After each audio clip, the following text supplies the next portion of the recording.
그가 경건하여 온 집안과 더불어 하나님을 경외하며 백성을 많이 구제하고 하나님께 항상 기도하더니 고넬료가 주목하여 보고 두려워 이르되 주여 무슨 일이니까? 천사가 이르되 내 기도와 구제가 하나님 앞에 상달되어 기억하신 바 되었으니.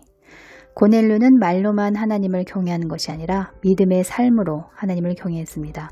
행함 있는 삶으로 하나님을 경외했습니다. 기억하신 바 될 정도로 하나님께 인정받았습니다. 내가 사람들에게 기쁨을 구하랴 하나님께 기쁨을 구하랴. 고넬료는 행함 있는 삶으로 하나님 앞에 기쁨이 되는 자였습니다. 고넬료의 행실은 항상 그랬습니다. 항상 그랬다는 것은 꾸준함과 한결같은 모습으로 하나님 앞에서 살았다는 뜻입니다. 기분에 따른 변덕스러움, 겉과 속에 다른 위선적 삶이 아니라 경건한 삶으로 하나님을 경외했다고 말씀합니다. 때와 기한은 아버지께서 자기의 권한에 두셨으니 너희의 알 바가 아니오. 고넬료는 자신의 기도가 언제 응답이 되든 인내와 성실함으로 기도했습니다. 그 결과 하나님의 때에 기도가 응답되는 역사가 있었지요.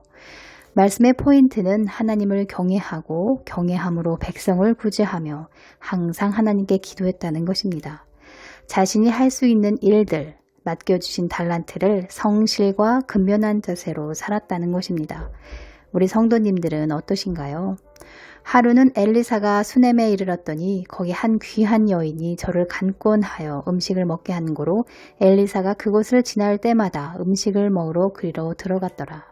수넴 여인도 하나님을 경외했습니다. 그래서 엘리사가 자신의 거처를 지날 때마다 엘리사가 와서 묵을 수 있도록 먹을 음식과 잠자리를 제공했습니다. 하나님께서는 수넴 여인의 이러한 마음과 태도를 보며 그녀의 삶을 인도합니다. 이 여인의 필요를 아시고 선지자를 통해 아들을 주실 것을 약속합니다. 그 땅이 기근이 있기 전에도 미리 말씀해 주심으로 7년 기근을 피하게도 하셨습니다.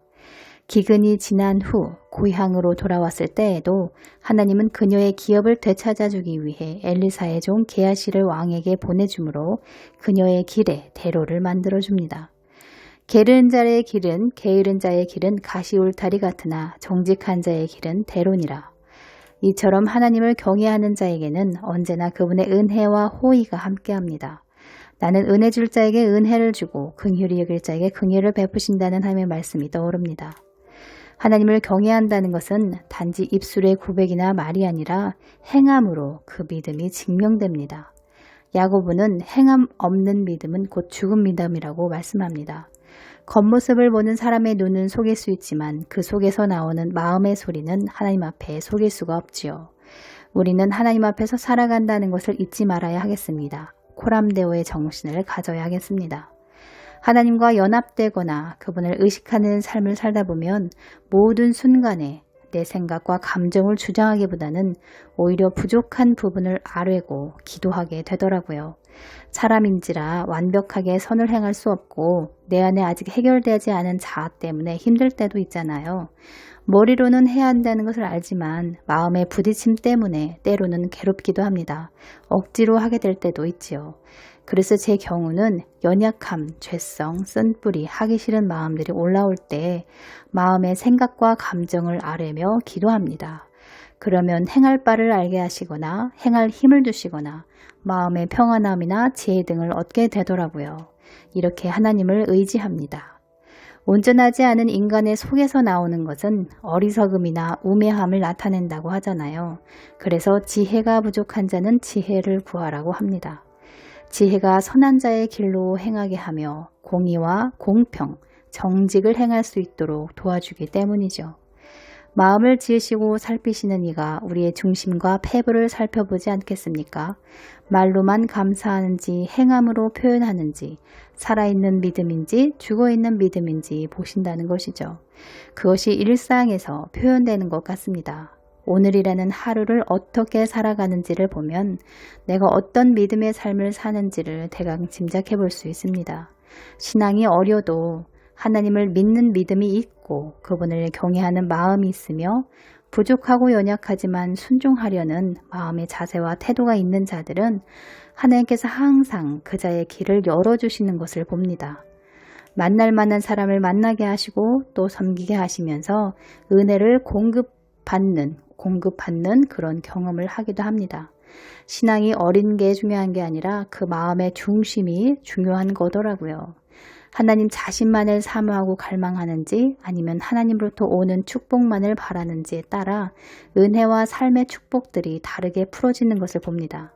어떤 마음을 품고 어떻게 마음을 쓰느냐에 따라서 신명기의 말씀처럼 복이 다르게 임하더라고요. 하나님께 축복받고 은혜 받기를 원한다면 마음의 자세를 바르게 가져야 합니다. 말씀 앞에 자세를 낮추려는 태도를 가져야 합니다. 그 자세와 태도는 고넬료나 수넴 여인처럼 하나님을 경외하는 마음에서 나올 것입니다. 하나님께서 말씀하십니다. 믿음의 주요 온전케 하시는 예수를 바라보라. 하나님을 바라볼 때 마땅히 행할 길을 알게 되니 그분을 기쁘시게 해드릴 수 있습니다. 그분을 바라보지 않으면 어떻게 기쁘게 해드릴지 알지 못하니 자기 소견대로 행하게 되므로 그분의 기쁨이 되지 못합니다. 음성을 듣지 못하면 어떻게 순종하고 무엇을 순종해야 하는지 모르기 때문에 하나님을 기쁘시게 할 수 없습니다. 깨닫지 못하면 무엇이 잘못됐는지 어떻게 해야 하는지 모르기 때문에 이 역시도 하나님을 기쁘시게 할 수 없습니다. 그러니 오늘도 하나님께 초점을 맞추고 그분을 의식하는 삶을 살아보세요.